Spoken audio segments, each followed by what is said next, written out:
It's Wednesday, March 5th. It's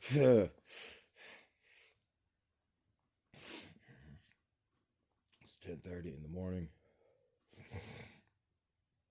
I've been up about a half an hour. It has been non-stop. I had a couple nice days out. I went out to the park.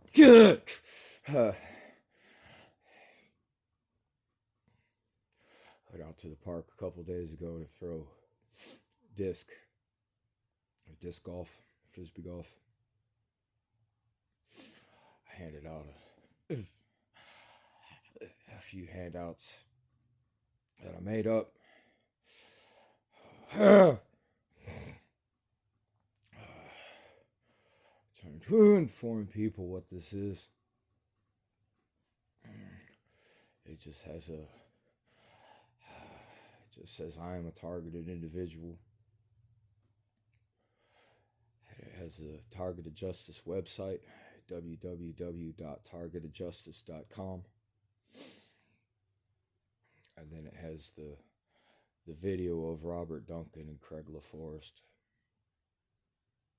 And I explained them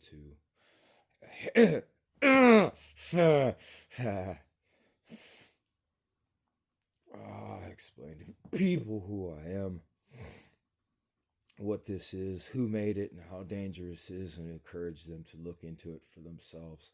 That's as far as I go. I don't get into details. I don't want to throw them off. I want to hear them from the man who made it.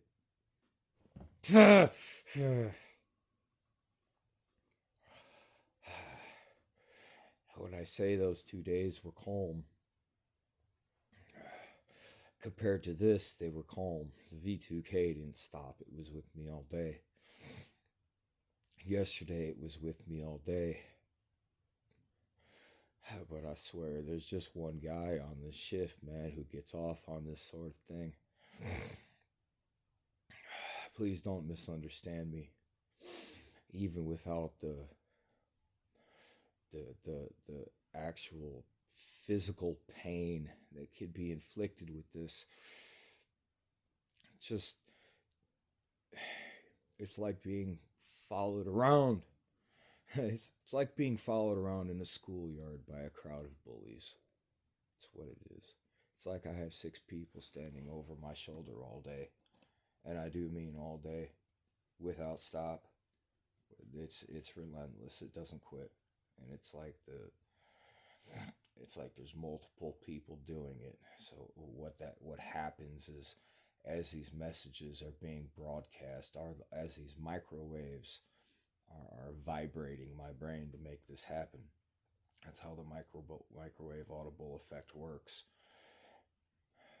Multiple messages are being sent and they overlap. It's like 6, 7 people all at once, like I'm in a crowded room, and it just doesn't stop, and it just goes and it goes and it goes and it goes and it goes. So even though it might not be physically painful, because the intensity isn't turned up all the way, it's still incredibly hard to live. It's still incredibly exhausting. I've read that if I were to hook myself up to an EEG, go to the hospital and have an EEG done, that the neural activity I'd be experiencing right now in my brain is far beyond anything that's humanly capable, that the human brain is naturally capable of producing. In other words, it shows that there's extra, that something is coming from somewhere else to create this activity. And that's why people are so wear out. That's why people can't think.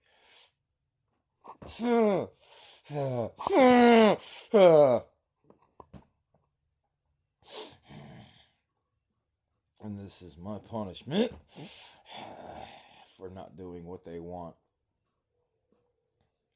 This is what we have to look forward to. Do what we say, or else this, or else v2k. We have to do something about this. Or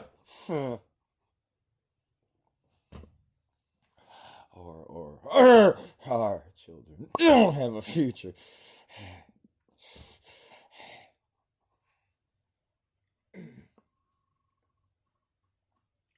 I don't know how much longer I'll be able to do this channel here. Notice I had some followers, and I know I just started. I'm at the end of my road. My electric gets turned off here in a few days, as well as my internet. I've been dealing with this for 8 years. I've been incarcerated a few times over the process. Once for getting into a car accident, then a fist fight. Because I was in this state. And the second time is when I was seeking help. I had dialed 911. I wrote the Office of the Attorney General 3 times. I've wrote the Office of the Inspector General once. That's for the CIA. I've wrote our state senator, Missouri state senator. I've wrote our Missouri state representative in District 8, congressman. I've went to the satellite office in person for the FBI in Cape Girardeau, Missouri. They turned me away and asked me if I had any history of mental sickness or something like that. Basically told me to go get my head checked and shut the door. I called the FBI headquarters in Washington, D.C. They hung up on me. They just blatantly hung up on me as soon as I mentioned it. I called them back a little pissed off, a little more than pissed off, and they put me in prison. I received 10 months for that phone call. And then here's something that's nice that your children have to look forward to. If they're ever unfortunate enough to get a federal charge, they're going to have what's called court supervision afterwards. It's not probation. I had served my time. It's not parole. I had served all of my time. I was a free man when I got out, except for what they call court supervision. And it works a lot like probation in a sense, where you have a real piece of shit that's holding a choker chain that's around your neck. They were making it difficult for me to work and do all sorts of other things. Now, the really neat thing about this supervised release is it can be reinstated indefinitely. What that means is even if you violate your supervision and it's revoked and you go to prison, that they can give you another set when you get out. And they can keep doing it, and they can keep doing it, and they can keep doing it for the rest of your life. There's only a couple conditions that had to be met in order for that not to happen. I did my research and made sure I met them. And I had 6 months to serve to revoke that supervised release permanently, because the judge concluded that based on my action, he was convinced that I was never going to comply with court supervision, and I wasn't, not for the rest of my life. Gave me 6 months. Get this. During that 6 months, I was shuffled around the system so much, they sent me to federal prison in West Virginia. By the time I got there, I had 30 days left. I sat there for 30 days, and then they put me on a Greyhound back to, it was outside of Paducah, Kentucky. There's a small Greyhound station outside of Paducah, Kentucky. I got there at 2 in the morning, and there was nowhere there, and I was still a couple hours away from home. And that was my final destination. That's where they dropped me off. In the middle of absolutely nothing in the morning. It was only because of the grace of God, and coincidentally enough, a cab driver who was working outside of normal business hours on a special call, who happened to be a federal inmate before and knows just exactly what these people are and what they do. And he felt for me. And even though I only had $200 in my pocket, it was easily a $300 cab ride. He got me home to my driveway. I gotta thank that man.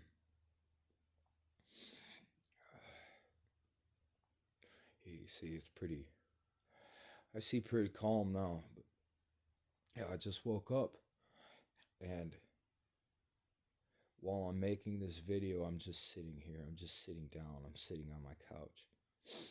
That's what they want you to do. As soon as I get up, to take a shower or make something to eat or get dressed or do anything else I have to do, to start preparing for this day, I'm going to get hit and I'm going to get hard, and I'll try to record it. I don't always have this thing by me. I'm not a YouTuber. I barely even know how to operate this channel. I'm trying to figure out how to post links from some of my research and all sorts of other things. It's hard to do when you're being targeted. But I'll do my best.